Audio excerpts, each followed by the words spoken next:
WUTKRadio.com and on your TuneIn app.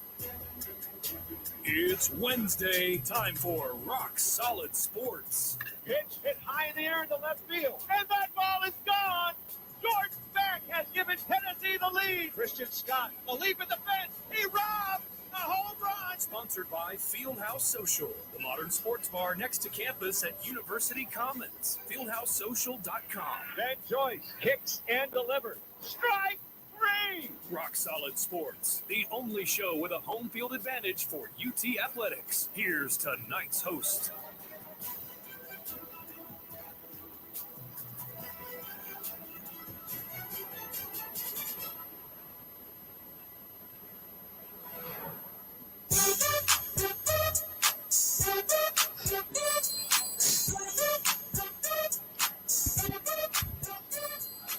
Welcome into Rock Solid Sports. It's Wednesday night. I'm Chloe. I have a stuffy nose, as you can hear. Hopefully that doesn't interfere with anything. But it's great because I also got Alli down here, who is with me at our sponsor for tonight, Fieldhouse Social, 2525 University Commons Way. We thank them for their support. American craft food, beer, and cocktails, a 21-foot digital, big screen TV indoors, and plenty more TVs throughout the restaurant and a back patio. Open at 11 a.m. Mondays through Sundays. They're closed on Mondays, but they are open again on Tuesdays. We have a lot to talk about tonight. We got Jace and Dominic back in the production room at WTK, and we have Devin also on StreamYard. Breaking news tonight, Nick Saban is retiring. He is done. I'm about to sneeze. Nick Saban is retiring. So, I will start with Alli right here next to me. You went to Bama. You saw this breaking news today as you were back at WUTK. Just your reaction to this. Did you see this coming? I saw it coming, but maybe not for maybe another year or two. Maybe have him win another natty. I don't know. I mean, in November, I think he was at a press conference and Saban was saying, like, you don't know when, maybe it's time to retire. When you start to think about retiring, when you start to think about retiring, I could be misquoting that. But in all actuality, I don't think anyone saw it coming this soon, especially with like the season that they just had. It kind of, to me, it feels like he's giving up. Like he said, all right, well, I've lost 2 years in a row now in like lackluster condition. I'm out. Well, I mean, he's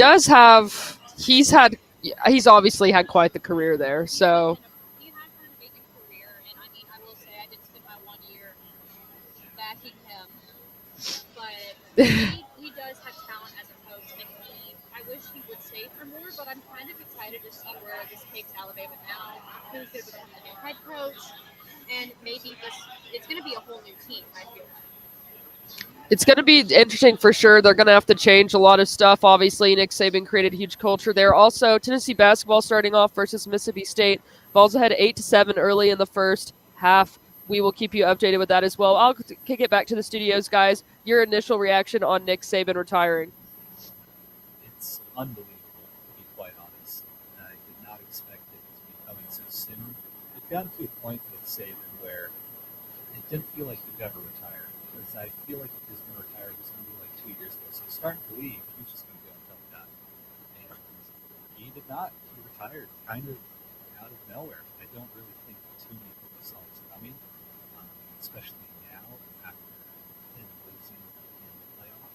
I think people would have thought on a time of it. But it's insane. I mean, I grew up watching this guy. This guy was college football. As much as we love him, he was the entire game, and it will never be the same. This is an unprecedented run in modern sports. There's never been anything like it. I'm sure college football in the past, it was an entirely different game. Teams would go on runs like this, but to do so in the modern era with athletes that we have now, unbelievable.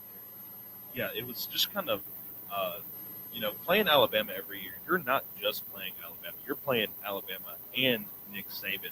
And I think that tells a lot just about their program over the, last, 15 years or so, 17 years almost with Alabama. So, I mean, we're taking a big hit just as college football fans. We're never going to be able to see him go out there. We're not sure where Alabama's going to go as a program. Do they stay in the Nick Saban tree? Do they reach out to somebody new? There's no telling where they're going to start. Most of his tree seems to be pretty happy where they're sitting at right now. So, I mean, it's going to be a big-time revamp. Are we going to see a new wave of Alabama? Are they not going to be as good? Are they not going to be as crazy good as they have been? It's really going to be a shakeup for college football. Yeah, just to give my take on this whole situation here, his retirement does feel like it kind of came out of nowhere today. I mean, I was not expecting to read this news in the headlines today, but if you think about it, his era that he dominated in was the BCS and the early days of the college football playoff. The college football landscape is completely changing, and the era that he dominated in is over. There's no more 14 playoff. We're going to a 12-team playoff. The conferences are unrecognizable, from what they used to look like. And it's going to be interesting, this shakeup. I actually just got a notification just now, actually, some more breaking news. A 5-star wide receiver, Ryan Williams, who even reclassified to go to Alabama, has just decommitted following the news that Nick Saban has retired. So I think that's only going to be the first of those to go. Now, in terms of Alabama falling down, I'm not so sure about that because they can hire just about any head coach in the country. They have the strongest brand in the whole country. And right now, there are some rumors that they're going to go out and hire the youngest and most brilliant head mind in the game right now, Dan Lanning, who, of course, was Georgia's defensive coordinator for that first national championship that they had. And now he's gone to Oregon and had 2 really incredible seasons with the Oregon Ducks. Currently has them as one of the top 5 betting favorites to win the national championship next season. And he's under 40 years old. He's only 39 right now. So Alabama, there's some news that they're eyeing Dan Lanning, which would be a massive get. I think that put the program right back on track. It would be a huge, huge loss for the Oregon Ducks. But before that, I think we're going to see some more dominoes fall. But yeah, what a career for Saban. I think he was just looking ahead at his age with all the chaos with NIL and transfer portal and playoff expansion and conference expansion. It's so much new stuff for him to learn. I think it's just like, okay, it's time to be done here. Yeah, absolutely. But obviously had a very successful career. As Devin said, Bama really can hire whoever next. It'll be fun to speculate, and it'll be fun to see how that program and the culture and everything kind of has to readjust. And it's the biggest retirement of the year of college football for sure. We're changing headphones for Alli. Hopefully we get that figured out in just a second.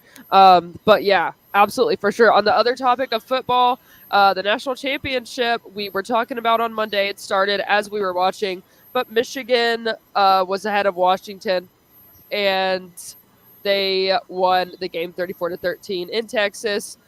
Blake Corum was offensive MVP. It's the first Michigan national title since 1997. And I think we can agree there was a lot of superstars this game.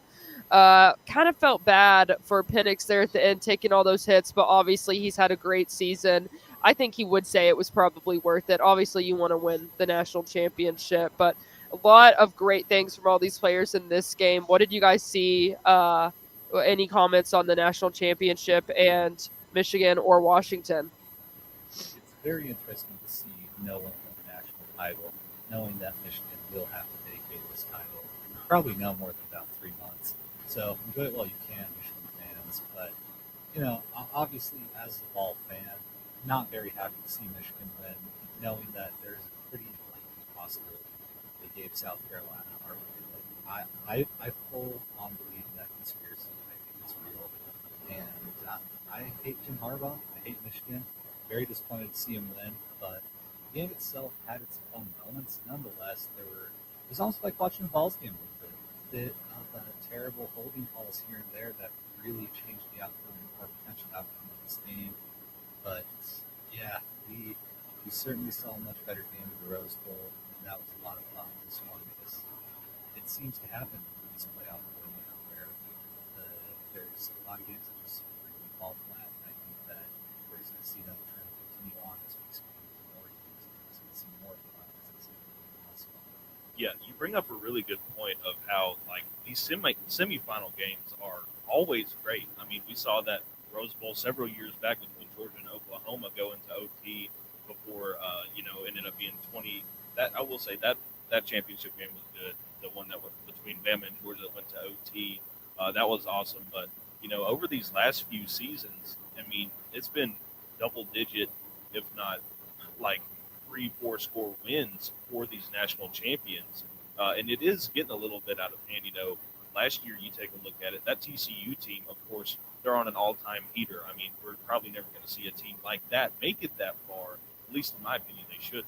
But they did, and they got beat by 58 in the national title game, and everybody turned that off at halftime, including myself. So, I mean, I think the 12-team playoff is in a step in a good direction.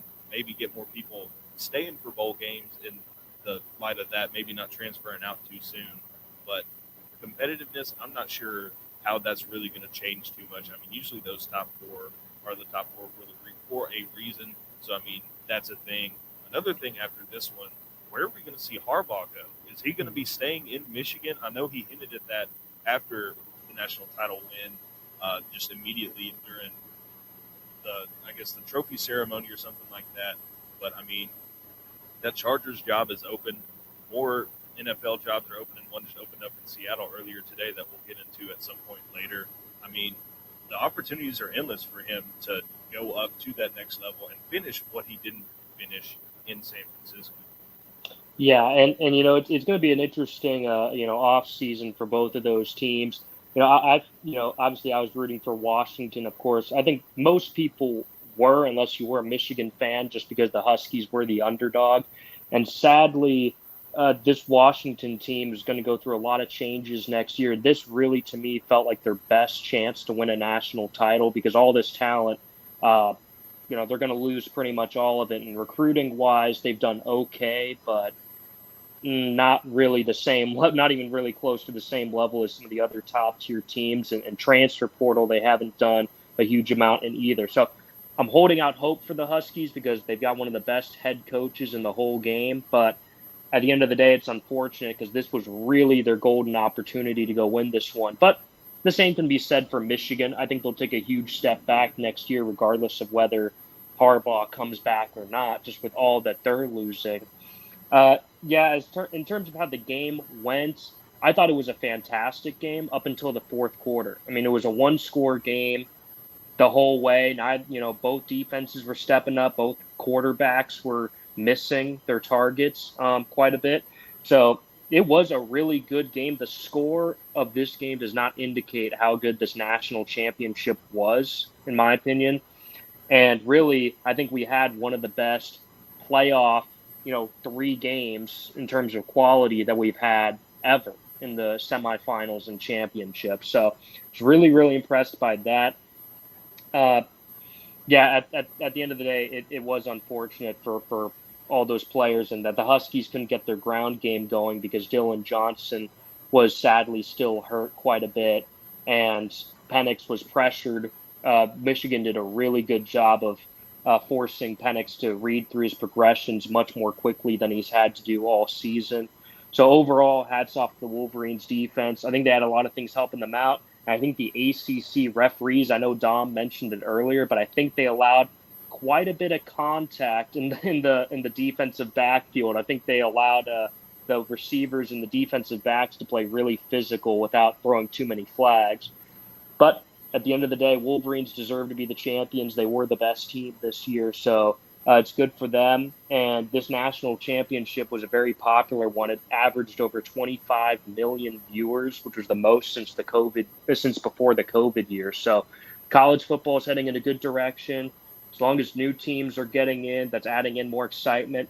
As far as the 12-team playoff goes that Jace just mentioned earlier, at first I was in the same category with Dom for a long time. I'm kind of more of a traditionalist in that way where, I didn't want to see the playoff expand. But after seeing how recruiting has gone, the talent's being spread out way more than it ever has before, NIL has opened up a lot of different opportunities for a lot of schools to compete at a bigger level. And so right now we're still in that area where, okay, yeah, the top 3 to 4 teams still are way better, but that might not be how it is for very long. We might legitimately some point soon in the future have 10 to 12 legitimate national championship caliber teams because the talent is going to be spread around to all those teams. And if that happens, that's just about the best thing that could happen for college football. Yeah, for sure. I would definitely agree that college football is headed in a good direction. Michigan is one of those teams that is, of course, a team that is not in the SEC, and a lot of people think like to group them in there with Ohio State, that this is a team that's overrated, or this is a team that is not as good as they should be ranked this year. But I think they all proved us wrong. I think that Michigan obviously deserved to be the number 1 team all year long, undefeated. And well, the cheating, okay, that I still think that Michigan, in my opinion, but it's okay if y'all disagree, I still think that Michigan would be the number 1 team had they never cheated, I mean, in my opinion. they did beat who they needed to beat this year. Now, granted, like you said, did they do it the cleanest way? No, but I mean, they were without their head coach for 6 games, and most of that stuff is like coach's fault, I would like to think. So, I mean, I will give my hats off to the players. I mean, they played through a good bunch of controversy and adversity. Not being under their head coach for 6 games of the regular season is a big toll. But, like you said, there's still a very high chance that this one comes with the Nashville. And it's just great that they did it in Houston to Oh, match up yeah, full with the circle. Chiefs. Yeah, Full no, circle. it's crazy, but I mean, I can see the argument, and I do think that perhaps they were the best team, but I'll never fully give them credit because you can't give full credit to a team that cheated knowingly, and then just the way it's been handled by the players, the coaches, who are pushing this message that, oh, we went through so much adversity. It's like, yeah, buddy, you cheated. Like, of course you did. Warranted adversity, as I would call it. But it's difficult because I still do not think this team will beat Georgia. I think that they saw the Alabama team that we saw in the first half when we played Alabama, and they didn't see that Alabama played Georgia. So they showed up at the right time, and maybe they got a little bit lucky, but Yeah, well, you could say they wouldn't beat Georgia, but at the same time, Alabama beat Georgia. So you can't really. It's hard to make that case because it's like, okay, if Georgia really should have won, then they should have won that game. There's no reason why they should have lost that then. sure. But I mean, there's a lot of what ifs in the whole entire scenario, and I don't want to give Michigan credit. It's as plain and simple as that. I really dislike that team. I dislike the way they led. I dislike Harbaugh. I dislike McCarthy a lot too. That kid was nervous. Yeah, McCarthy gives me Stetson Bennett vibes, but I would honestly say Stetson Bennett is even better than he is, and that's really saying something right there. It's like he's running around like he just won the team the championship. It's like, okay, your team is like let's not get too ahead of ourselves here. You have Blake Corum and you have Edwards. I mean, come on now. The defense. I mean, let's keep it real here. The defense was great, and I will give that defense a lot of credit. However, I will never give J.J. McCarthy an ounce of credit. I mean, he was kind of carried a little bit. I mean, you go through that offense. I mean, it's Blake Corum, it's Donovan Edwards, and it's that offensive line. J.J. McCarthy, of course, gets it to Wilson on the outside when he needs to. But, I mean, beyond that, he could make a couple runs when he needed to. But that defense was swarming all year long. That should be the real MVP of this team. I mean, that defense was just as complete as it gets. They locked down everybody they needed to. They made Penix very uncomfortable, made him make some bad decisions, made him rush. It was just an all-out from that defensive front. And when the secondary needed to, they showed up. Just masterclass of the year from that Michigan defense. Yeah, absolutely. A really fun season to watch and really fun playoffs to watch as well. We're going to take our short break because we got to talk about the game going on right now in college basketball, all things college basketball and NFL coming up after this short break. You're listening to Volunteer Radio, 90.3 The Rock, UT's College of Rock. The Rock receives support from Fieldhouse Social, a fun and laid-back restaurant offers American fast food, 5 for 5 TV, full round area. Right on the football,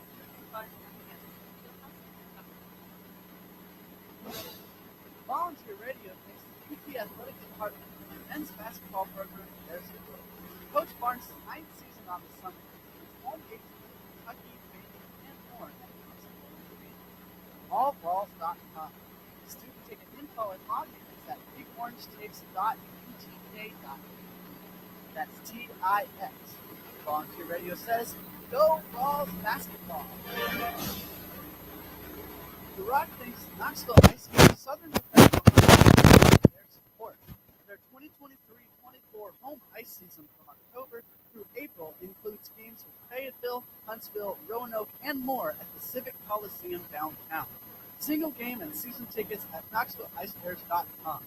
Rock Solid Sports features Ice Bears Wednesdays with news and updates. Volunteer Radio says, go Ice Bears! Knoxville, be sure to tune in Wednesday nights from 8 until 10 for The Alternative, featuring 2 hours of the best in Americana music from the station that first brought Knoxville. Bands from back in the alt-country days, like Green on Red, the Blasters, the Jayhawks, Uncle Tupelo and Jason and the Scorchers, to 90s Americana, like the V-Roys, Whiskeytown, Gillian Welch, Wilco, and others, to modern-day Americana musicians like Margot Price, Zach Bryan, Tyler Childers, Turnpike Troubadours, and Charlie Crockett. You'll also get classic Americana like Lucinda Williams, the Flying Burrito Brothers, and the Byrds. And there's local Americana by R.B. Morris, Cruz Contreras, Trisha Jean Brady, Adeem the Artist, and others. There's always Patsy Cline at 9 and chances to win Bliss gift cards and passes to upcoming Americana concerts in the area. So, if Americana music makes your musical clock tick-tock, tune in Wednesday nights at 8 for The Alternative. Sponsored by Boyd's Chicken Grill, Bliss, and Bliss Home. And only on 90.3 The Rock, UT's College of Rock. The Rock thanks Cool Beans, 1817 Lake Avenue, 1 block south of the Strip, for sponsoring and hosting Monday night Rock Solid Sports broadcast at 7 p.m. Cool Beans is the campus headquarters for food, brews, pool, shot starts, sports, and more fun. Tuesday night is team trivia night, and Thursday nights are for bingo. CoolBeansBar.com or their Facebook page for more info. Volunteer Radio remains on the air thanks to support from the UT Athletic Department. The 2024 baseball fall season runs February into May with games against SEC rivals Georgia, LSU, Missouri, and more at Lindsey Nelson Stadium. Allballs.com. Students need to show a valid ID at the gate before entrance. Tune into Rock Solid Sports for UT baseball coverage, and The Rock wishes Coach Vitello and the Baseballs good luck on the diamond this season. The Rock thanks the UT Athletic Department and the Lady Vols basketball program for their support. Coach Kelly Harper and the Lady Vols 2023-2024 will include games against Notre Dame, Ohio State, SEC foes, and more. Allvols.com. Student ticket info is at bigorangetics.utk.edu. That's TIX. The Rock says, go Lady Vols.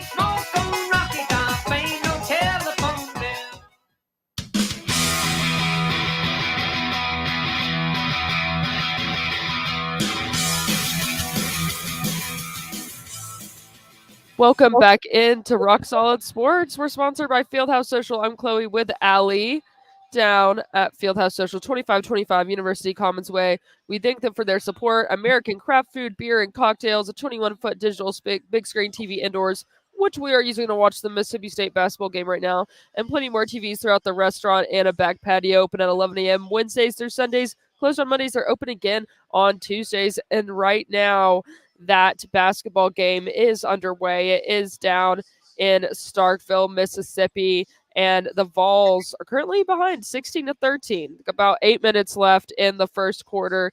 Number 5 ranked Tennessee Vols beat Ole Miss on Saturday, 90-64 to bring in SEC play. So we kind of talked about this last show, but I think personally that this SEC road for the Vols is looking pretty good. Definitely will be a challenge in Kentucky as we play them twice. But other than that, I'm feeling pretty confident. Mississippi State, we'll see how the rest of this game goes. Hopefully Vols are able to kick it into high gear here in just a second. Right now, Ziegler is the high scorer with 8 points.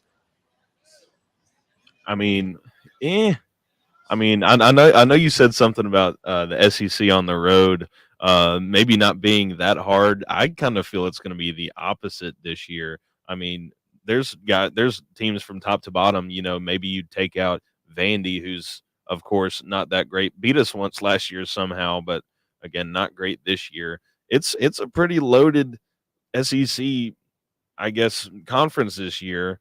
We don't have that many ranked teams per se, but I mean, there's a bunch of already double-digit win teams in there. I mean, Ole Miss came in there undefeated against us, so I mean, that's not a slouch team. This Mississippi State team is big, and they play bully ball, and that's seems like with the score that you just said, it's working right now. I mean, just 13 points in this first half so far, already halfway through that first half.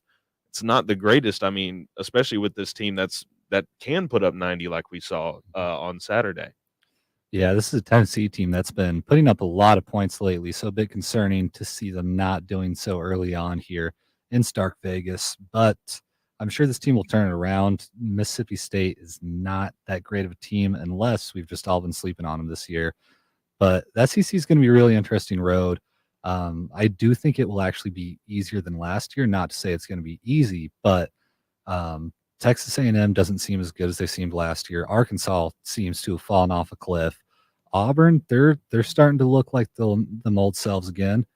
And Mizzou also not looking like they did last year. So there's a lot to like actually about this SEC, and Bama also not looking as great as they did last year. So it is wide open for us to jump on top, but we're going to have to win key games against Kentucky and Auburn and make sure to not slip up in the little ones like this, where we are going to run into these teams that play extremely physical with a lineup that we're honestly not used to yet, where we're potentially the less physical team, especially with guys like Gainey and Connect out there who can score a ton of points, but a bit of defensive liabilities there. Yeah, and really, I'm not going to take any game for granted after what we saw last night with number 2 ranked Houston Cougars going on the road, losing to an unranked Iowa State team. And I thought that was the biggest upset of the night until number 1 Purdue, who everybody kept saying, "Oh, Purdue is so good. Oh, they're so great. Oh my goodness." And then they go on the road and play an unranked Nebraska team and get destroyed. They lose 88-70, I believe was the final score. They stormed the court, of course. And so, yeah, we saw the top 2 ranked teams in the country both lose on the road to unranked teams. I was concerned Tennessee could possibly follow that trend tonight. I think Mississippi State is a tad underrated. All these teams in the SEC that kind of hanging right around outside of the top 25, they're all pretty good. And I watched that game between Mississippi State and South Carolina, which South Carolina, they've only got 1 loss this year. Their men's team looks surprisingly good right now as well. That was a very close game. Gamecocks only beat them by 4 points in their home stadium. And as Dom already said, Mississippi State, they've got a lot of physicality. They got guys like Tolu Smith. They got guys like Jeffries. Those guys are hard hitters. So, but it's not like Tennessee hasn't faced that already with Purdue and Kansas. So this is one super close game right now. Tennessee could easily come back, but it wouldn't shock me if this upset happens, because it is tough to go on the road and play these really good teams night in and night out. And we just saw some massive upsets last night. But the other good news, if Tennessee can get past the Bulldogs, come with another win this weekend, the Tennessee Vols might be ranked in the top 3, because Houston and Purdue will certainly be falling downwards after their losses. So as of right now, I'm watching the game as it's going. You can probably see my facial expressions changing. It's now 21-14. For some reason, our boys just can't keep a hold of the ball. Right now, Miss State is doing their. They're doing really well of keeping it in control and shooting. They've only, as from what I've seen, like they missed a free throw and we kind of recovered it, but I don't know. As for on the road, we've never really been the best at times in the past. In reality, none of our teams are usually the best on the road, in my opinion, because when we have the home field advantage, we truly run that advantage. But I do agree with y'all. We need to pull out some key wins against Kentucky and Auburn in order to just keep this streak going. But as it seems right now, not looking good. They can't miss. Not looking good. Mississippi State can't miss. They just put a stat up on the graphic on the screen a second ago. They're out rebounding the Vols by a lot too. So something needs to change in this first half, especially. I kind of thought this could be an off night. I remember watching Mississippi State beat the Vols back in, I guess it was 2020. There's a really good team with John Fulkerson and some others on that team as well. So, I mean, I wouldn't be, like Devin said, I would not be surprised if the Vols got the upset, or not the upset, if Mississippi State gets the upset here in a little bit. But, I mean, on the other side of things, yeah, we talked about Houston and Purdue losing to unranked teams on the road yesterday as well. So that's, I don't know. Maybe it's just one of those weeks. Maybe it's just one of those weeks where that happens. Lady Vols beat Kentucky, though, 87-69, and they also beat Auburn 75-67. So they're actually undefeated in the SEC right now. Something I don't think a lot of us expected. They were going to play Florida tomorrow. Both of these teams 9-5. So we'll see how that goes. Again, women's SEC this year, not a ton of these teams are ranked, but I feel like this is going to be really tough. They don't even play, South Carolina or LSU till February. But along this stretch, as far as on the women's side of the SEC, it's going to be exciting, especially since the Lady Vols with Rakia Jackson back have seemed to kick it into high gear here lately. Yeah, somehow, starting 2-0 in conference play this year is kind of a big feat for this squad. I mean, at the start of the year, Lady Vols aren't playing great at all. I mean, they got thumped by Ohio State here at home. I sat through that one while I was covering it. And then let's see what else. I mean, they were down by 20 points to Kentucky at some point and ended up winning by 18 or something. Like, ridiculous how that team just kind of fluctuates like that. I mean, with Rakia Jackson back, it is a completely different team. It seems like they're more comfortable shooting the ball. They've got an outlet, if you will, in Rakia Jackson that can score the ball at will just about whenever she wants to. So having her back out there definitely does have an impact on the rest of the Lady Vols. So I do see, a little bit of a brighter future thanks to her finally being back. But, I mean, I still think there is a problem at the head coach position. But, I mean, I'm not sure if we want to get into that tonight. I'm definitely inclined to agree with you, Jace, because despite us looking better, it's a little bit concerning that one player makes such a massive difference for the squad. When of course basketball is always a team game, but Rakia Jackson's been lighting it up and has made all the difference for this team. Just being able to have consistent offensive option really spreads this floor out better, gets the shooters more open. And obviously, Rakia just scores so well down low inside. So it's changed this team up a lot. But like you said, there's still definitely a problem at the head coaching position. And I don't think that the university should be distracted by the fact that we're starting to look good again, because the recruiting is still abysmal. And I don't see us even being able to replicate the potential success of this season and next season, considering we're going to be losing so many players. Right. And I mean, we also saw. Go ahead.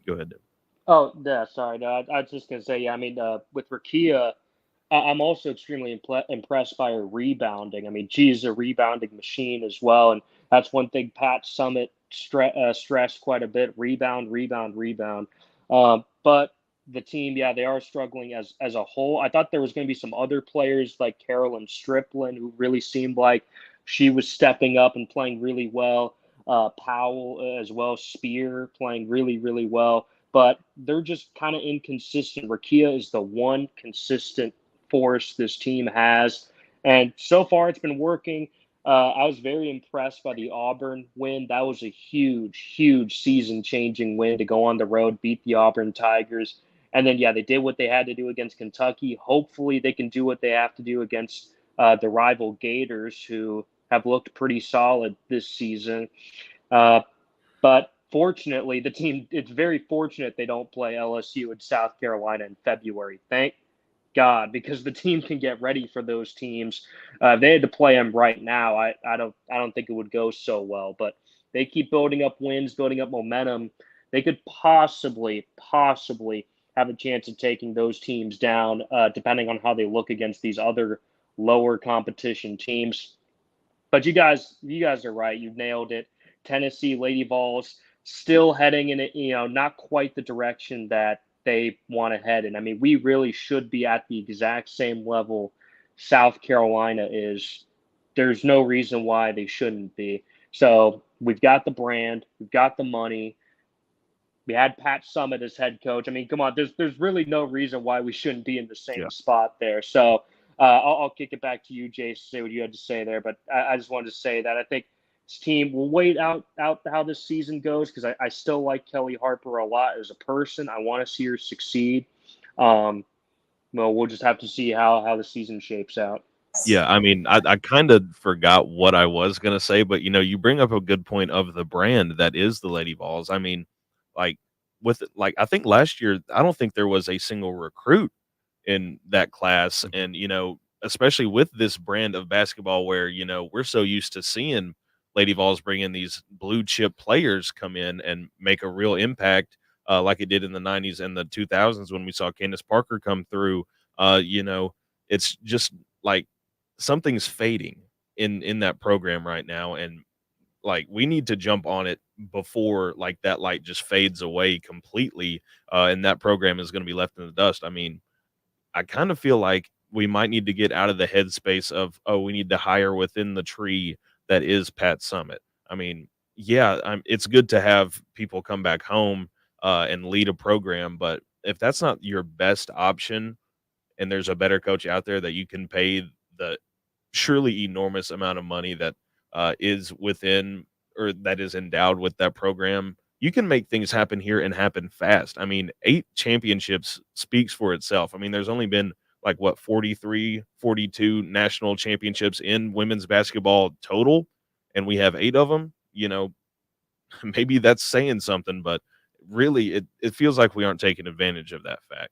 Absolutely. Hiring in-house is always difficult. And it's like Devin said, too, everyone here loves Kelly Harper, and that's what makes it so hard. And that's why we really should be looking outside of the Vol family, because we need to be critical about this decision. And we can't continue to be overly emotional and overly attached to our coaches, because they are VFLs and we love them and we respect them. So this program definitely needs to go outside of the entire family tree of the Summit era and just start looking ahead and try and do something entirely unique. I wholeheartedly do. I agree with that. I mean, since the beginning of the season, we have been saying that this team is not living up to, as Devin said, the brand, the legacy that has been left in place for us. But at the same time, we've talked in the past here on this show that we all kind of know what the problem is, and it is hiring within this family tree. I personally think that we should switch up coaching and we need to try something new, because clearly we're beating the dead horse at this point. We have so many great players, and I want them to go out on a season of success and win, but clearly it's not working. And as you guys said, recruiting is non-existent. No one's really going to want to come to a school that's not performing. We're not going to be able to get high performance players and girls that really want to be here if we're not living up to what we used to be. Yeah, the recruiting definitely needs help. Kelly doesn't really have any new recruits for this freshman season. There might be, I know that the assistant coaches were going out to recruit a few weeks ago, so that could be wrong, but as of lately, no. Definitely hiring outside of family is a good idea, I would say, as well. As for Kelly Harper, she's taken this team so far undefeated in the SEC. We'll see how that goes for the rest of this season. But like Alli said, there's also been a lot of good. There's been a lot of good players that have come through this program through Kelly Harper and even through Holly Warlick, I would say as well. But when they aren't on one of the top performing teams in the country, they don't get as much spotlight as they said. Jordan Horston, one of my absolute favorites to come through recently. So much fun to watch, but just an example of one of those. And I think that's the main difference between this men's Tennessee and this women's Tennessee team. Obviously, men and women's basketball, to me, it's like a very different sport. You know, they both have different strategies and different ways that men and women play. But I think that when I watch this men's team, not really right now per se, they're down 30-18, but when I watch this men's team, turnover. And when I watch this men's team, I feel like all the gears are working working together. Like, I feel like if someone always steps up, I feel like someone that we have what we want on the defensive side and the offensive side, and that's why this team works together so well. As for the Lady Vols, we were talking. Oh my! As for the Rakia Jackson thing, she is such a good player, and it's important that we have her back. I love having her, but I feel like there needs to be more players, consistent players, to make this team better and to get this team over the hump from being a meh team to being a good team. I think with that, we'll take our next break. We'll cut to NFL. We'll be providing score updates on the basketball game as well. Stay tuned. You're listening to Rock Solid Sports on WTK 90.3 The Rock, UT Rock. The Rock receives support from Fieldhouse Social. Sports games paired with cold beers in reach in University Commons. Fieldhouse Social offers a diverse menu of tavern foods such as pulled pork nachos, the Fieldhouse Cobb salad, and the Applewood smoked chicken wings. Kick back and relax in the lounge. FieldhouseSocial.com. The Rock thanks the UT Athletic Department and the Lady Vols basketball program for their support. Coach Kelly Harper and the Lady Vols 2023-2024 home schedule includes games against Notre Dame, Ohio State, SEC foes, and more. AllVols.com. Student ticket info is at bigorangetics.utk.edu. That's TIX. The Rock says, "Go Lady Vols."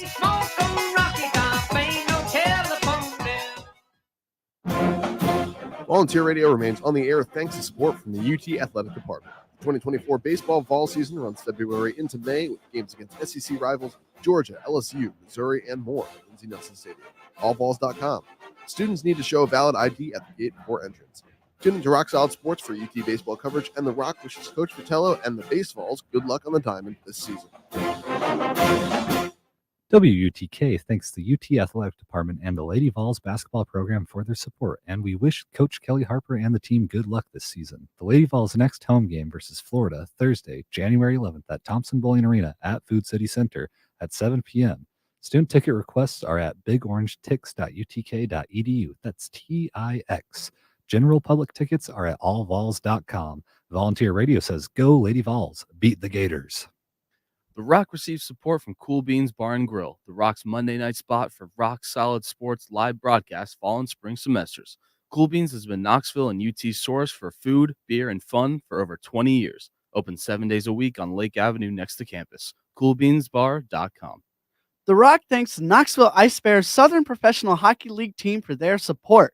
Their 2023-24 home ice season from October through April includes games with Fayetteville, Huntsville, Roanoke, and more at the Civic Coliseum downtown.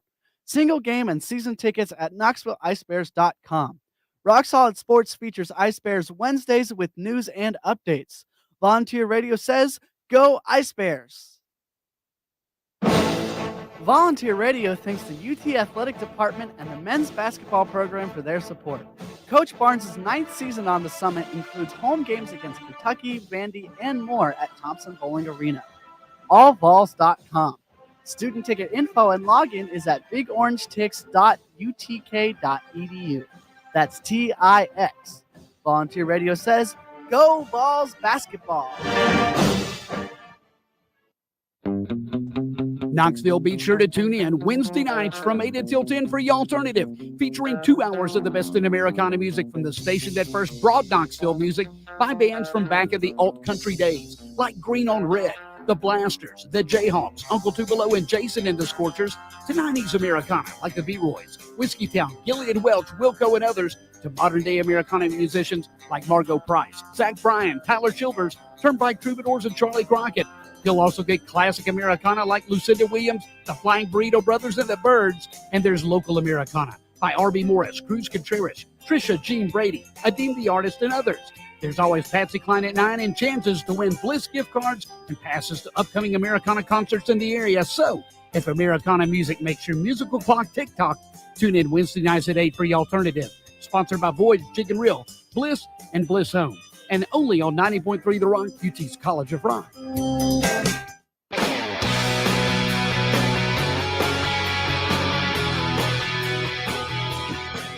Welcome back to Rock Solid Sports. We're Chloe and Alli down at Fieldhouse Social. Our sponsor for tonight, 2525 University Commons Way. We got Jace and Dominic back in the studio, and we got Devin on StreamYard. Really quick, since Allie's mic wasn't working in the first part of this, she used to be a Bama student, and she has a story about Nick Saban in the honor of him retiring and a few words to say that did not get heard at first. All right, so I just want to make sure y'all can hear me now, right? No, you need to It's still pretty bad. Oh my gosh, just take my headphones. I don't know what y'all are doing over there. Hey, I have the worst luck with There headphones. we go. Can you hear me now? Yes. Yes, ma'am. Thank the Lord. Okay, so Nick Saban's retiring. I was there my freshman year. I never planned to go to Alabama, but I did. I wouldn't trade it for the world, but I'm glad to be back in orange and white because I look better in that anyways. As for him retiring, the news broke simultaneously whenever y'all were blowing up the group chat, and I was so confused at first because I was just writing thank you notes to our sweet sponsors and donors. But no one expected this to happen. In November, he was like in a press conference talking about how when you're thinking about retiring, that's when you should probably start to retire. But no one really saw that coming at all. I didn't see it coming. But to me, it kind of seems like he's had these 2 pretty bad years, and he just said, all right, I'm out. I've had my success. I'm done fighting and trying to bring us back up to the top. Now, the story that Chloe was referencing is I've met Nick Saban before.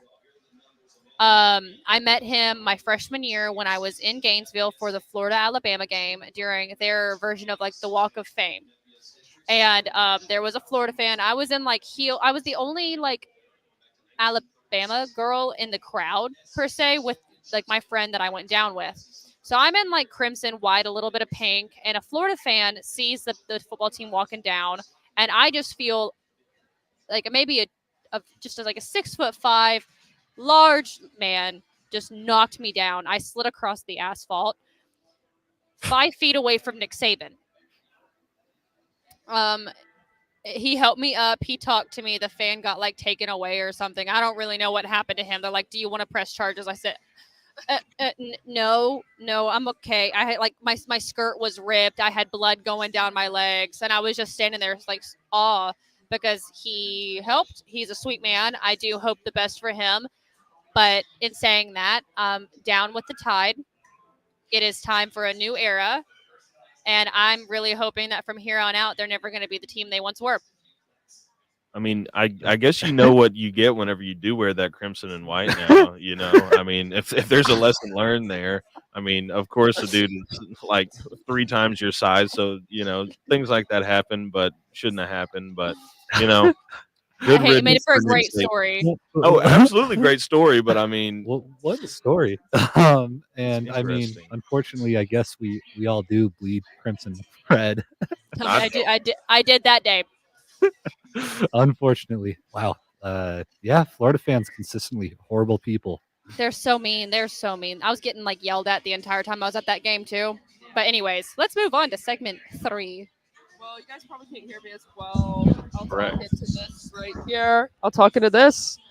NFL. I'm going to put the headphones on, don't worry. NFL, though, Mike Vrabel fired after the Titans season. We'll start off with that before we get into the games. Was this the right decision? Because it wasn't the one I saw coming. I'm gonna let you take it away, Jace or Devin, because y'all are the Titans fans here. No.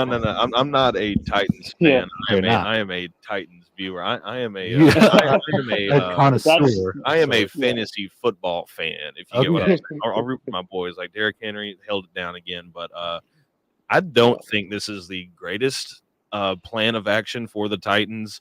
I mean, you had the option to feel out your trades first, see what you could do, see what strings you could pull, what you could get out of it. But I mean, to move that fast after a win, I mean, this dude has been great for the Titans culture, for the organization, he's done nothing but what feels like good things. Granted, these last 2 years have been disappointing, but he really hasn't had the team to work with. I mean, and of course, he's probably not wanting to go full rebuild like it looks like the Titans are tilting towards. So, I mean, it's probably for the best for him, but for the team, they're missing out. I mean, this coach brought them back to the forefront, got them to an AFC title game, was consistently in the playoffs. I mean, really, what more could you ask for that organization specifically? Yeah, you mentioned too, real quick, Devin, before you jump in, how they could have weighed out their trade options. And I saw from a source like that's within the Titans loop that apparently the franchise was essentially too lazy to figure out a trade to get Vrabel out of there. Something along the lines of, it was the front office said it was too complicated to figure out a trade. That sounds about right. Yeah, incompetency in the front office yet again. Yep. Yeah, the Titans are really dumb. Let's just be real about this Tennessee Titans team here. The team heading into the season was not that good. I knew from the get-go, before the season even began, like I was talking to some older Titans fans, like, "Oh, you ready for the season?" I'm like, guys, they're not going to be very good this year. Just look at this team. The offensive line is terrible. The defense is okay in the front seven, really weak in the secondary. Derrick Henry is just one guy. The quarterback situation's a mess. There's no receivers at all. I mean, there's so many levels you could say this team is not very good. Yet, Mike Vrabel was able to get this team to 6 wins. They had the magical comeback against the Dolphins, able to have a rookie quarterback throw 4 touchdowns in his debut for Levis, and they embarrassed the Jacksonville Jaguars, which is awesome, in the last game of the season. Just amazing. 6 wins. This is not a 6-win team. This is like a 3 or 4 win team. You definitely maximize the potential of this team, especially when you look at the ratings of the offensive line across the board. I mean, 3 out of the 5 positions, we were in last place in terms of quarterback pressures. Last place. And the other 2 guys that weren't in last place, they were like 27th and 28th. I mean, it's bad. I mean, the offensive line is really, really bad. You're not going to win a whole lot of football games playing that bad in the trenches. So the Titans are going to look really dumb when one of these other teams that's desperate for a head coach hires Mike Vrabel within the next couple of weeks. I mean, he's now one of the hottest names on the market. He could go to the New England Patriots if they work out something like the Seahawks did and say, Bill, we're not going to fire you, but it's time for you to move on, kind of thing. You need to go into an advisory role, just like the Seahawks are doing with Pete Carroll. Now Carroll's still been successful, but they're looking to hire a new head coach, or Vrabel might go to Seattle. I can see that working out very well. Carroll's going to go into an advisory role. Regardless, there's a lot of candidates the Titans could go after. Like I saw, they're trying to pursue Antonio Pierce from the Raiders. They're trying to get Dan Quinn, who's currently the defensive coordinator of the Cowboys. They're going after the defensive coordinator on the Lions right now as well. So there's a lot of options. But to me, none of those guys were as good as Vrabel was. Maybe Pierce can be. I like Antonio Pierce the most out of all those options. Vrabel was the best guy. This was not the right choice. And really, the Titans are just they need to clean house completely inside. I mean, that they've been incompetent for a few years here and really blew their championship window badly.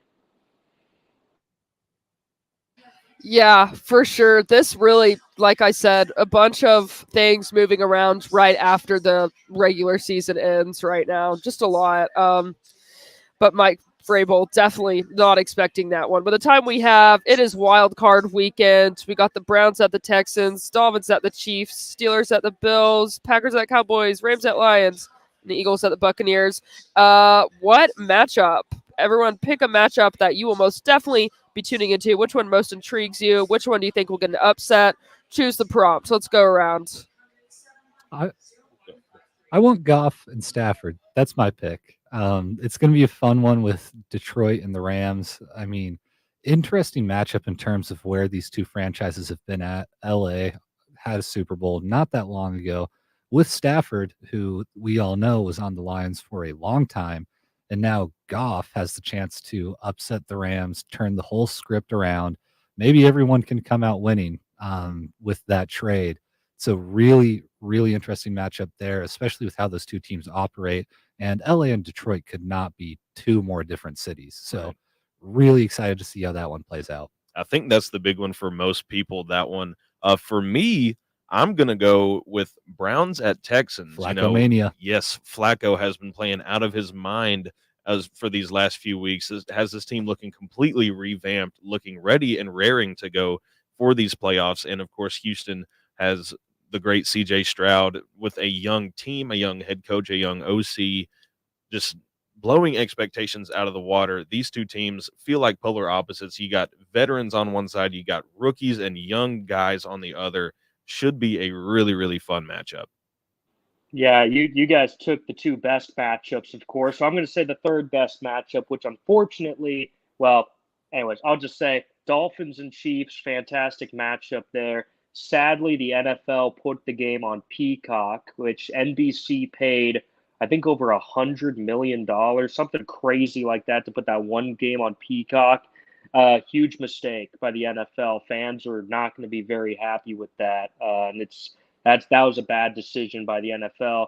It was made out of greed. So I do disagree with that decision quite a bit. But at the end of the day, if you can get access to that game, that's going to be a fantastic game. Tyreek Hill once again gets to rematch against the Chiefs in Arrowhead this time, not in Germany. So we'll be in Arrowhead, which makes it even better. That's going to be a fantastic game to watch between two, I still think, potential Super Bowl teams.